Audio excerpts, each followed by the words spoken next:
कलाम मुक़द्दस में से आज की हमारी तिलावत इर्मिया नबी की किताब, उसका पहला बाब, पहली आयत और फिर 4 से 10वीं आयत तक।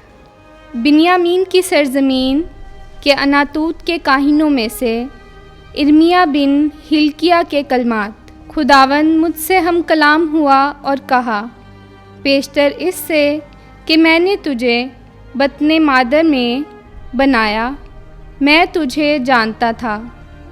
और पेशतर इससे कि तू रहम से निकला, मैंने तुझे मखसूस किया और तुझे कौमों का नबी ठहराया।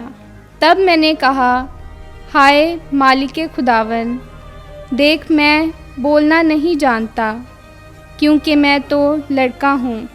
तो खुदावन ने मुझसे कहा कि ये ना कह कि मैं तो लड़का हूँ, क्योंकि जहाँ कहीं मैं तुझे भेजूँगा वहाँ तू जाएगा, और जो कुछ मैं तुझसे कहूँगा तू वही बोलेगा। तू उनके चेहरे से ना डर, क्योंकि मैं तेरे साथ हूँ ताकि तुझे छुड़वाऊँ।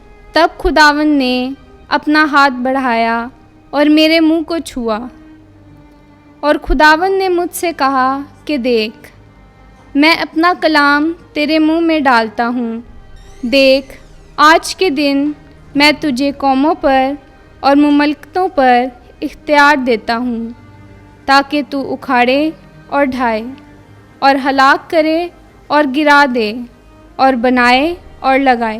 पाक कलाम के पढ़े और सुने जाने पर खुदावंद की बरकत हो। खुदा का शुक्र हो। आमीन।